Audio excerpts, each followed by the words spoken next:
to the You Do You podcast. Hold on, let me get things going here. Should be up in a minute.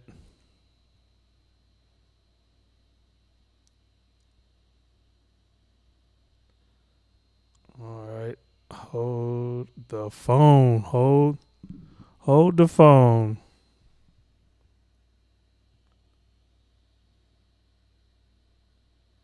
Cause I spent so much time trying to get this ready, and it's still not rolling. All right, bear with me, everybody. Bear with me.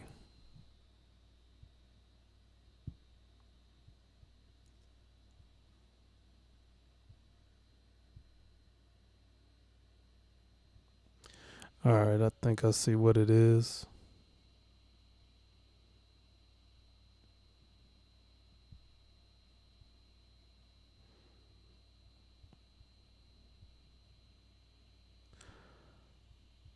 Ooh, hold up, hold the phone. Wonder if this thing started over by itself.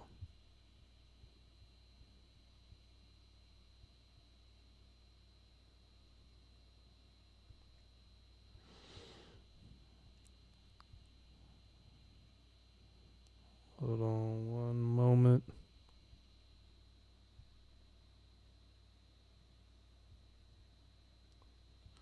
There we are.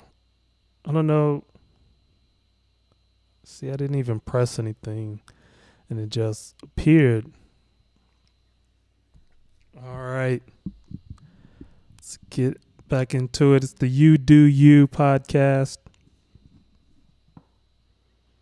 And we are going to find out, is pro-stitution the new dating standard?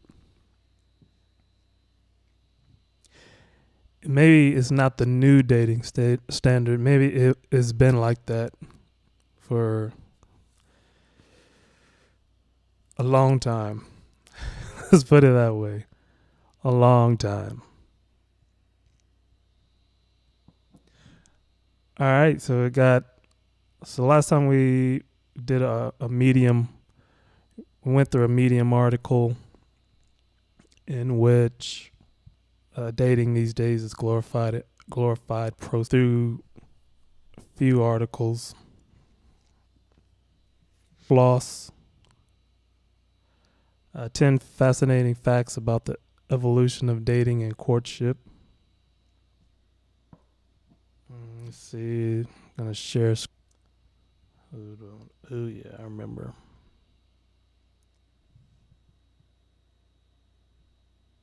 Okay. 10 fascinating facts about the evolution of dating and courtship.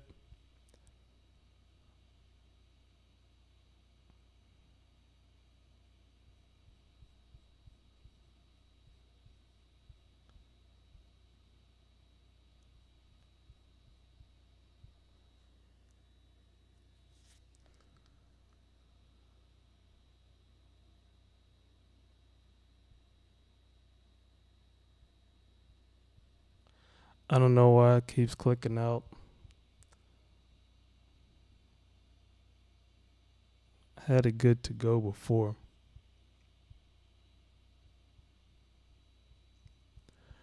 All right, I'm just going to get into it. All right. So it says the rituals of courtship have evolved over time, and what is considered romantic today would have been scandalous, if not criminal, less than 100 years ago. As revealed in Weigel's Labor of Love, The Invention of Dating, a remarkable history of the subject, here are 10 things you might not know about dating and courtship over the years. It wasn't always called dating. According to Weigel, date in the context of relationships reaches back to 1896.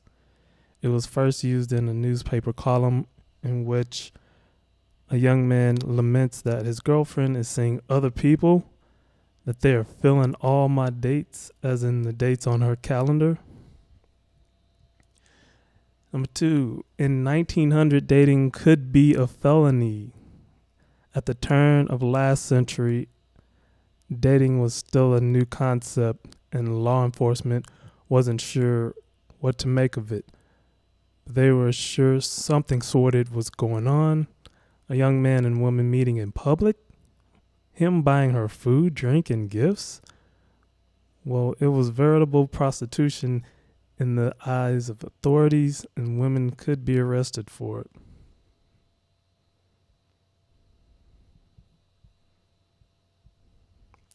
Dating introduced privacy to the process of courtship. Okay, I'm not sure why this keeps blanking out.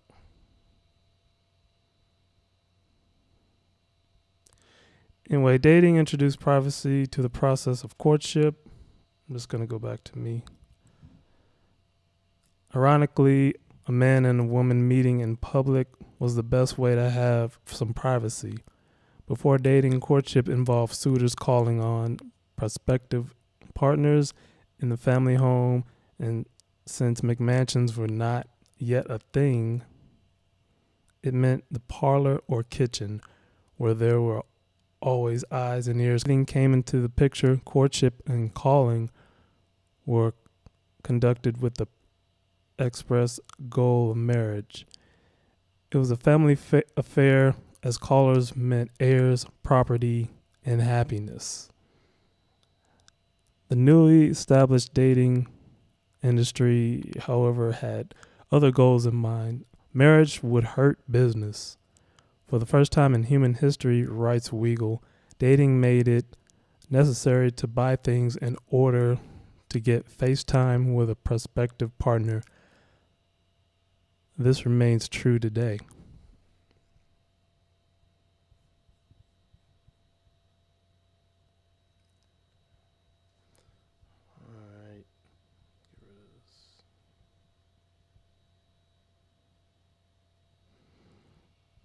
All right. So consumer goods weren't always part of courtship. Whereas before, the compatibility of prospective couples was determined by land status and wealth. And the onset of industrial goods became a go-to method for determining compatibility with a potential partner, comparing phones or favorite albums. Taste would become a central element of courtship and is used to telegraph status today, however subtly. So it's saying just dating became big business, and it still is today. Give me one moment. I gotta go grab something to drink.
All right, we're back.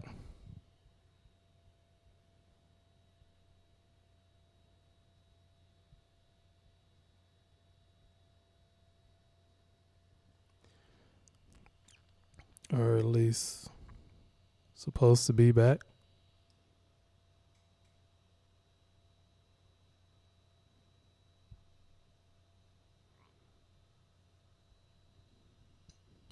Anyway, let's see. Let's work some magic here. Okay.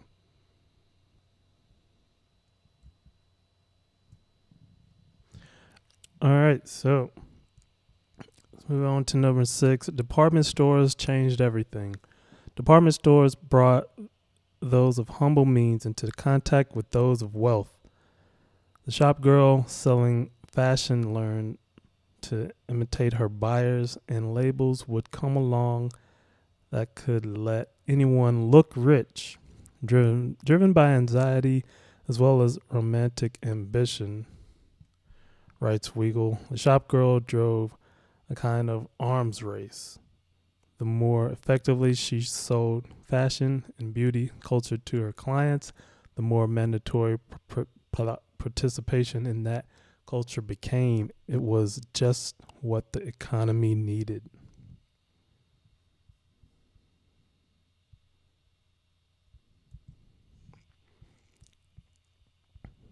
Wearing makeup has its roots in dating. This will be interesting because I think like 9 out of 10 women wear way too much makeup.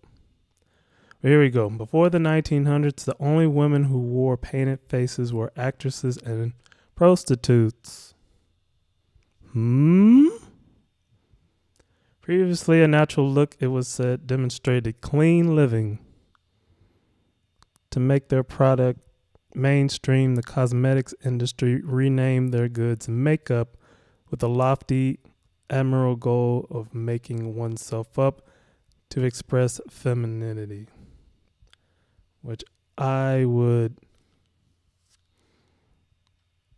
claim it expresses bestiality. No, I'm just playing, but not really.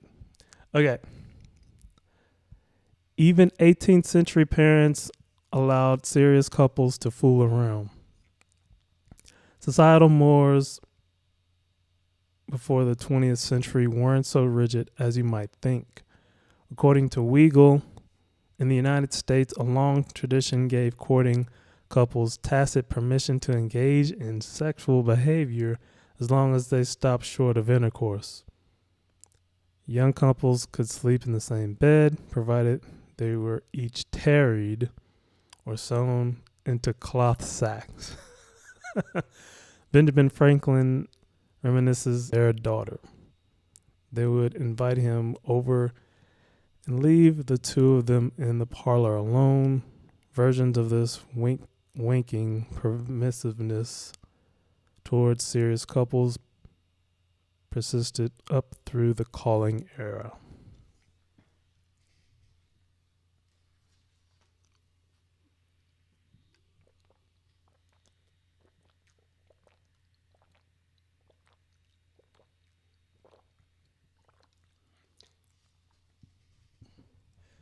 Hippies were late to the free love game.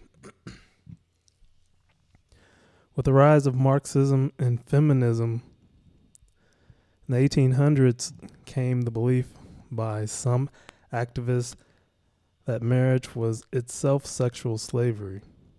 Victoria Woodhull, the first woman to run for president of the United States, described herself as a free lover, with the inalienable right to love whomever she chose, whenever she chose, for however long she chose, and with that right, she said, neither you nor any law you can frame have any right to interfere.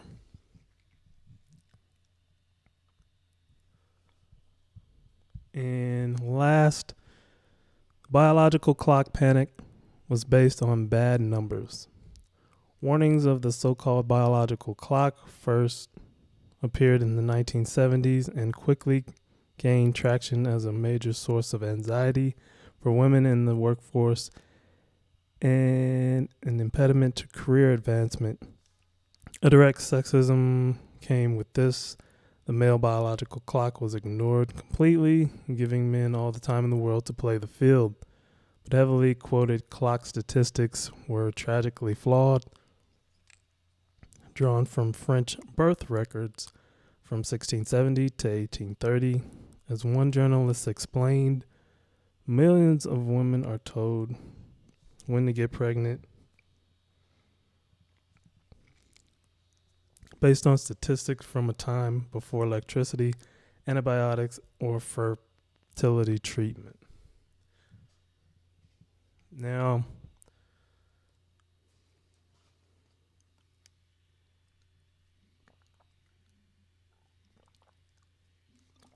I'm no biology expert,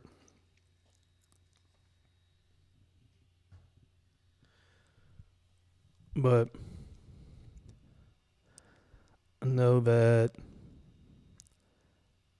having babies is mostly a young woman's game.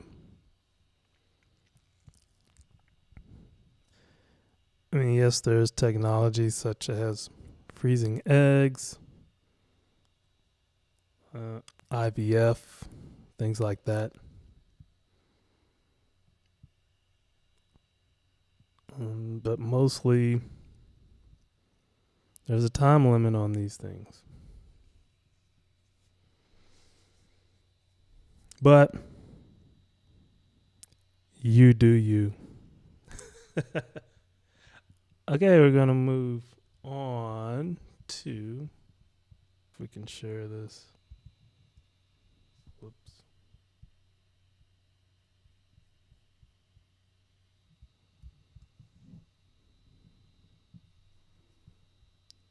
Still not appearing.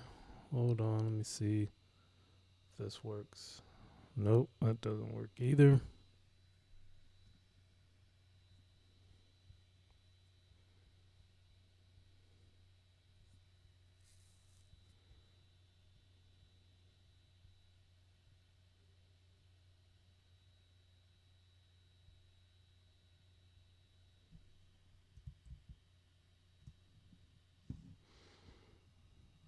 Okay, we'll go back.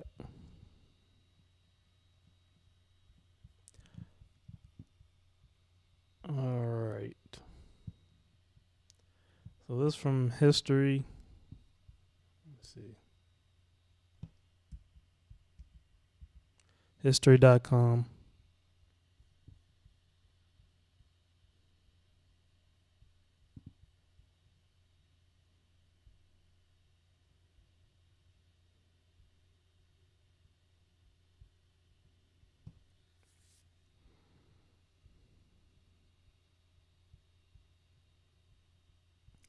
All right, Congress passes Mann Act aimed at curbing sex trafficking. And this was 1910.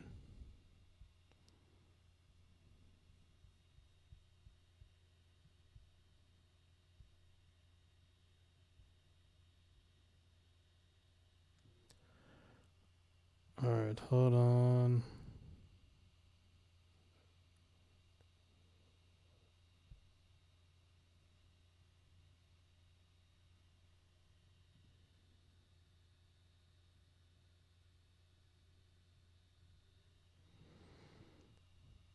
Give me one moment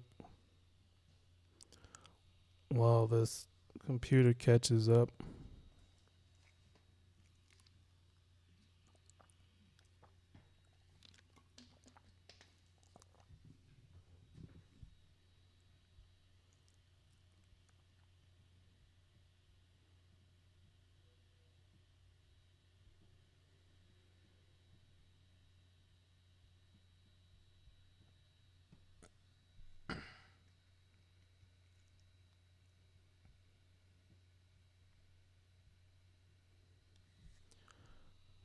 All right, this is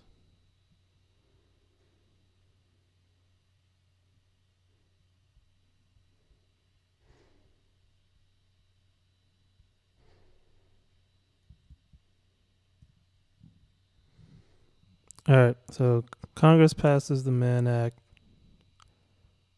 which was ostensibly aimed at keeping young women from being lured into prostitution, but really offered a way to make a crime out of many kinds of consensual sexual activity.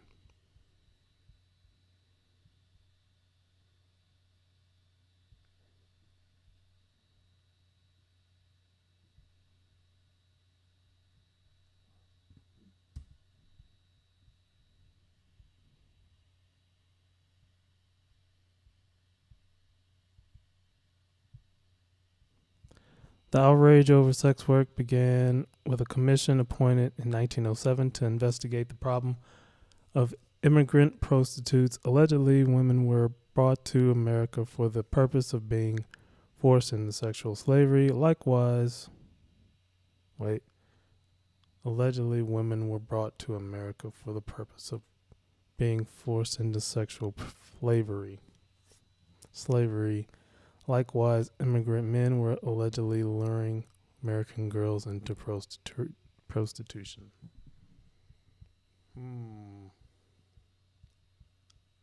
don't know. Well, let's move on. The congressional committees that debated the Mann Act did not believe that a woman would ever choose to be a prostitute unless she was drugged and held hostage. Okay, that's patently false. The law made it illegal to transport any woman or girl across state lines for any immoral purpose. In 1917, the Supreme Court upheld the conviction of two married California men, Drew Caminetti and Maury Diggs.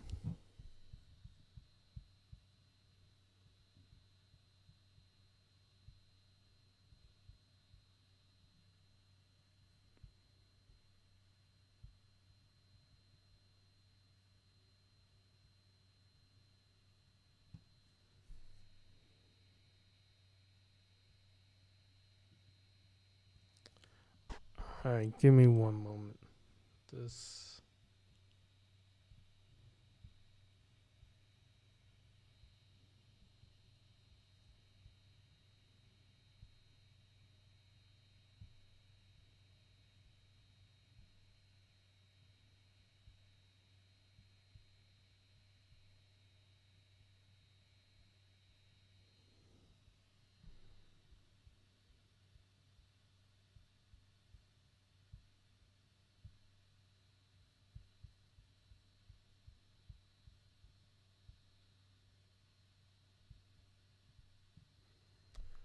Must be on the wrong camera or something.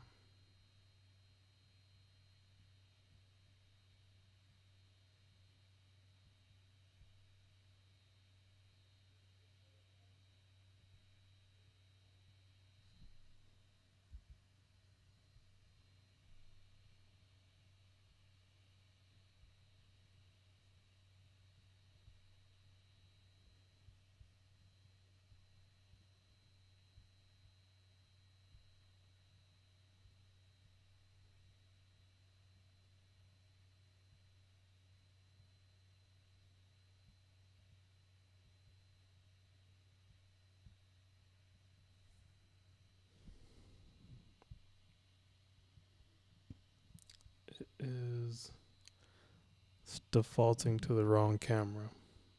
Bear with me.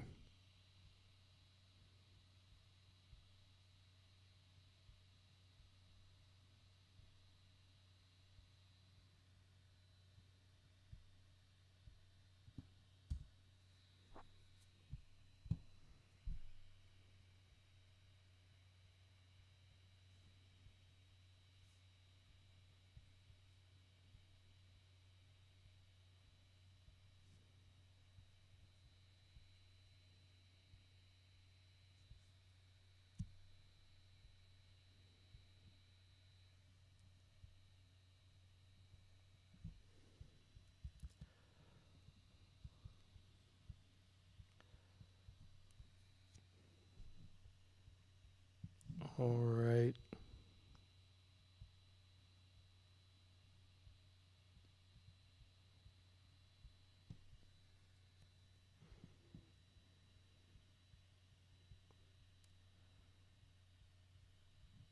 All right, let's move forward.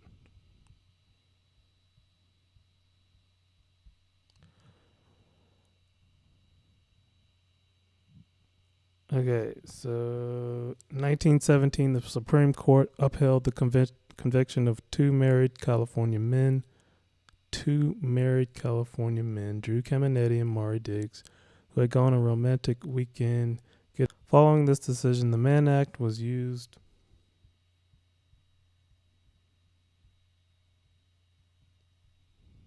The Mann Act was used in all types of cases. Someone was charged with violating the Mann Act for bringing a woman from one state to another in purposes. Jack Johnson, heavyweight champion of the world, was prosecuted for bringing a prostitute from Pittsburgh to Chicago, but the motivation for his arrest was public outrage over his marriages to those of Charlie Chaplin in 1944 and Chuck Berry in 1959 and 1961, who took unmarried women of his musical career in jail.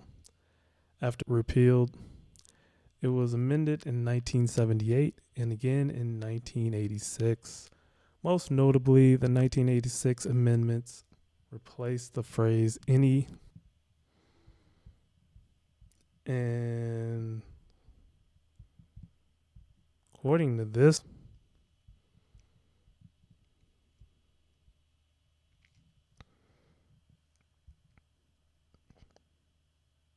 all right, almost had it.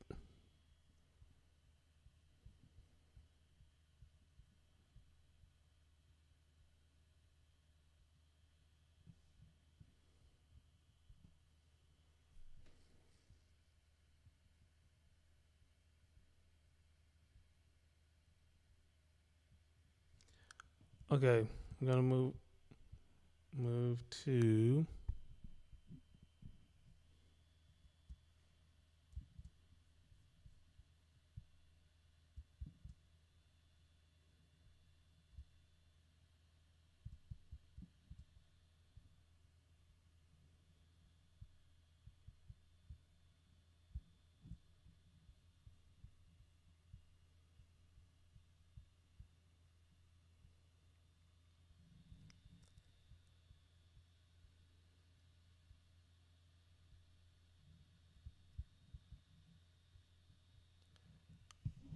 dating in the early 1800s.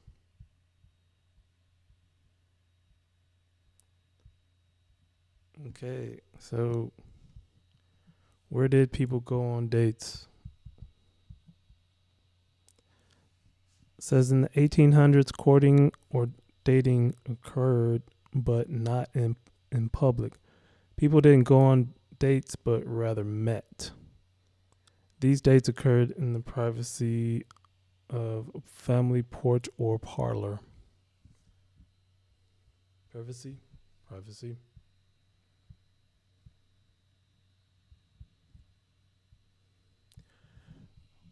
When were they allowed to start dating? Usually girls married men a little older than themselves. The woman was about 13. And the young man was 15.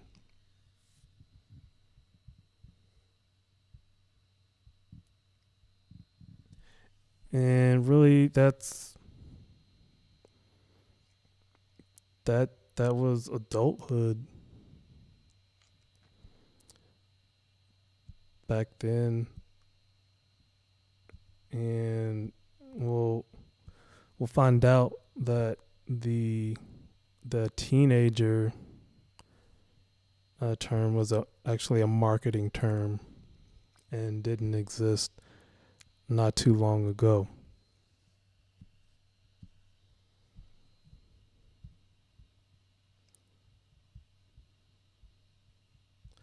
So then it says,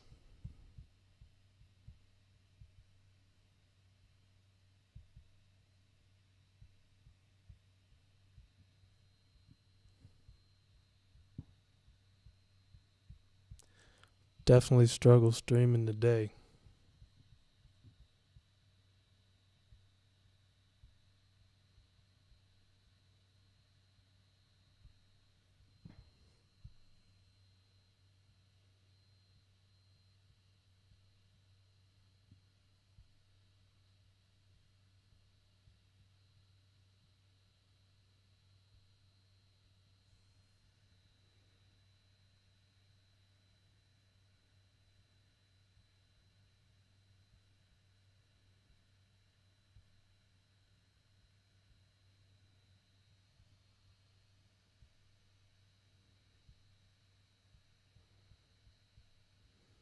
All right, but it says, did people pick who they dated from about the mid 18th century forward?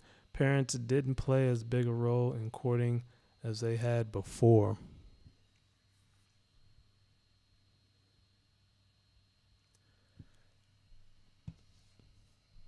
So, mid 18th century.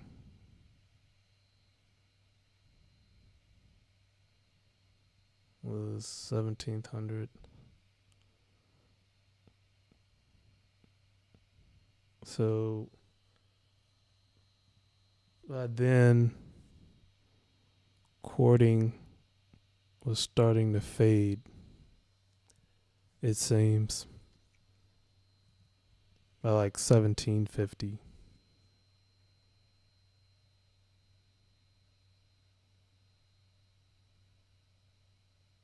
Or, wait, what's that? Yeah.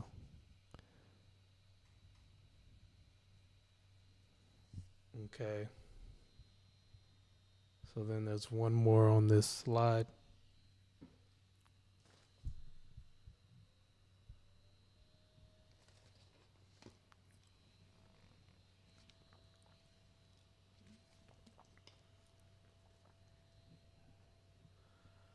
It says, how long did they date until they got married? Boys and girls waited about 2 years and 11 months to get married from the time of their first meeting. And it started today, court around 13 for young women and 15 for young men. So that is that.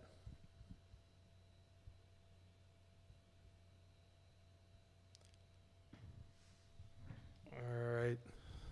So let me see if something works here. Hold on. Wrong. Here we go.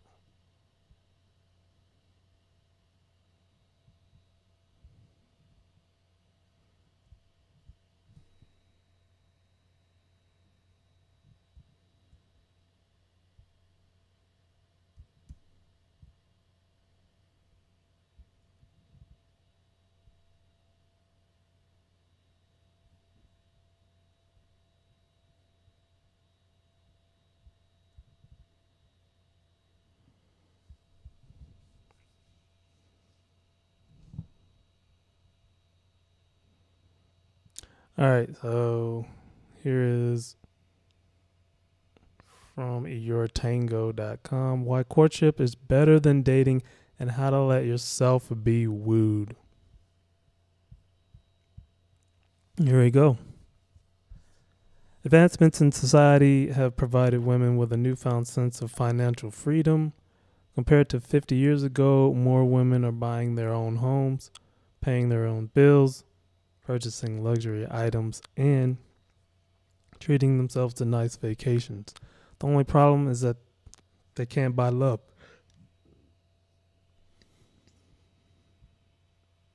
If you're a successful woman in the world who is still struggling to find success in their love life, it's not your fault.